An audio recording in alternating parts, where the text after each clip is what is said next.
कहा जाता है कि जब तक बाप राजी नहीं होगा, आपसे खुश नहीं होगा, तो जन्नत का दरवाजा आपसे नहीं खुल सकता है। चाहे माँ को जितना भी मान लीजिए जन्नत आपका होगा, लेकिन उसका दरवाजा तभी खुलेगा जब बाप आपसे खुश रहे। माँ को आपके बारे में हर चीज पता है, बचपन से खिलाई, उसको पता है कि घुसियाएंगे तो कौन चीज से मानेंगे, तीता खाना पसंद है कि मीठा खाना पसंद है, सुबह में क्या खाना पसंद करते, दोपहर में, उनको जानकारी ज्यादा रहती है। हम लोग भले नेहरू को कुछ भी बोले, अभी भी हमारे प्रधानमंत्री हो गए या कोई भी हो गए, चाइना के प्रति सख्त रूप नहीं अपनाते हैं, और हम लोग तो आधा चाइनीज सामान यूज कर रहे हैं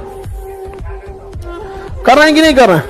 उसके इंजीनियर वगैरह भी सब चीज एकदम वो देखते हैं कि कस्टमर को क्या चाहिए, और हमारे यहाँ जो चीज चल रहा है कोई नहीं दिखता है। यहाँ पे चल रहा है। बिहार में एगो लिट्टी का दुकान खोलेगा, बगल में एगो और लिट्टी का खोल लेगा। एकदम आप लोग बचा के रखिए, शिकारी आएगा, जाल बिछाएगा, फंसना नहीं है, समझा गया। तुम लोग बचा के रहना इस सब चक्कर में। बहुते लोग तबाह हो गए यहाँ पे। अब बहुत होशियार होती है, 2 को छाते चलेगी, सहेलिया से पूछेगी देख रहा है कि नहीं। मेरी शादी में जरूर आना, फिल्म का नाम तो नाम देखेगी। देखो कौन है ना, क्लर्क रहता है, आईडीएम बन जाता है, फुल फिल्म नाच देता है, लास्ट में वापस ओकरे से बियाह कर लेता है, वापस कर लेता है कि नहीं, फुल फिल्म नाच दिया वहीं पे। बताओ लास्ट में उसको बियाह करना चाहिए था। गलती की हर हाल में सजा ही होती है, माफी नहीं। दहेज खत्म करने का सबसे आसान तरीका आप लोग के हाथ में है, आपकी कामयाबी। इतना कामयाब हो जाइए ना कि सामने वाले की हिम्मत ना हो दहेज मांगने। समझ गया कि नहीं। बाकी अगर आप इंतजार कीजिएगा समाज सुधरेगा तो पता नहीं कब। हम ताज होटल में हमारा आधा घंटा रखा डोसा ले आने के लिए, अब बाका परात में डोसा लाया, और ना जो लेके आया था ना डोसा, वो हमसे अच्छा कपड़ा पहना था। अरे 900 का बिल थमा दिया, सारा टेस्ट खराब हो गया। बाद में हम गए ठेला पे, तो भाई 20 रुपया वाला बड़ा पाव खाए, तब लगा कि जाना पहचाना चीज है। समाज में आपको केवल लड़के खराब दिखता है। एक लड़का बेरोजगार लड़की से शादी कर लेता है, और ऐसे संख्या करोड़ों में मिलेगा, अपने घर में देख लेंगे। लेकिन आपको अगर कोई लड़की जॉब में हो गई, नहीं करेगी। यूपीएससी में दहेज गलत है, इस पर 10 पन्ना का निबंध लिखने वाला आईएएस अधिकारी आईएएस बनने के बाद 1 करोड़ दहेज ले लेता। देखिए आपके सिलेक्शन में मेंस रोल निभाएगा, बढ़िया पोस्ट मिलेगा कि नहीं मिलेगा, इंटरव्यू का मार्क्स डिसाइड कर देता है। कौन कहता है पहले प्यार को भुलाया नहीं जा सकता, बस दूसरी वाली मस्त होनी चाहिए। अगर कभी जीवन में हताश हो जाइएगा तो अपनी माँ की उस आंखों को याद कीजिएगा कि आपकी माँ, उस बूढ़ी माँ की आंख में अभी भी आपकी सफलता की उम्मीद लेके वो बैठी है घर में कि मेरा बेटा मेरी बेटी सफल होकर आएगी। क्या आप उस माँ की आंखों में धूल झोंक देंगे? क्या आप उस माँ की आंखों का सपना टूटता हुआ छोड़ सकते हैं? अभी कांच है इसलिए लोगों को चुभते हैं, जिस दिन आईना बनेंगे उस दिन पूरी दुनिया देखेगी आपको।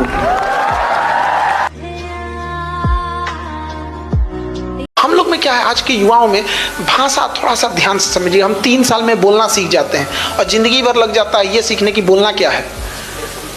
तो ये भाषा जो होता है ना, 2 मिनट में आपको चौपट कर देगा।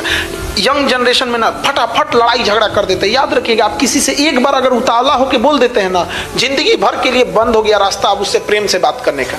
लेकिन अगर आप उससे प्रेम से बात करते हैं ना, पूरा जिंदगी आपके पास है। जब मन तब उतावला हो सकते हैं उसके साथ, जब मन तब। देखिए, अगर देश बचाना है तो शस्त्र उठा लीजिए, और संस्कृति बचानी है तो शास्त्र उठा लीजिए। रात को 12 बजे के बाद उसी की याद आती है जो जिंदगी में 12 बजा दिया हो।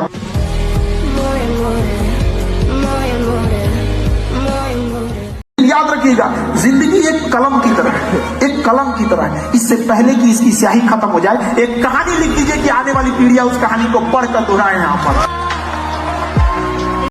याद रखिएगा, 1.5 साल की लगन के साथ पढ़ाई आपको पूरी दुनिया से 5 साल आगे रख देती है। केवल 1.5 साल की पढ़ाई और 5 साल आगे कर देगा आपको। जीवन में जो भी सफल हुआ या जिन लड़कों का रिजल्ट हुआ है, वो देखिएगा बहुत ज्यादा नहीं पढ़े थे, लेकिन वो 1-1.5 साल जो मेहनत किए थे ना, मर गए थे उसमें। वो एकदम समझिए जैसे लग रहा था कि उन लोग को संलेखना पे जाएगा वो।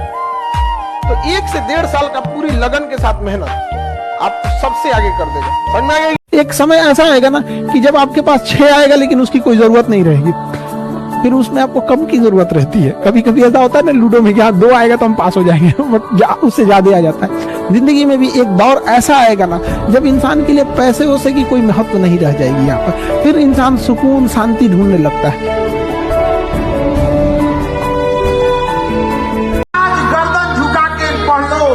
वादा करते हैं कल जिले में सबसे ऊंचा सर आपका होगा।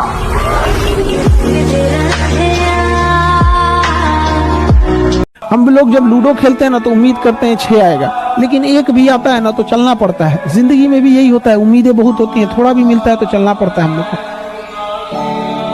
क्रिकेट में एक चीज बोला जाता है कमेंट्री में, फॉर्म इज टेम्पररी और क्लास इज परमानेंट। तो इसका मतलब है कि सर बार बार बोलते रहते हैं कि लाल पीला हरा के चक्कर में मत रहिए, तो हाँ नहीं रहना, तो सच में नहीं रहना है। मतलब अपने फोकस कर लीजिए, अपने मम्मी पापा के आंखों में देखिए, वो लोग क्या उम्मीद से आपको देखते हैं। बाकी सब चीज टेम्पररी है और जो मम्मी पापा का प्यार है वो परमानेंट रह जाता है, तो उस पर फोकस करना ज्यादा जरूरी है।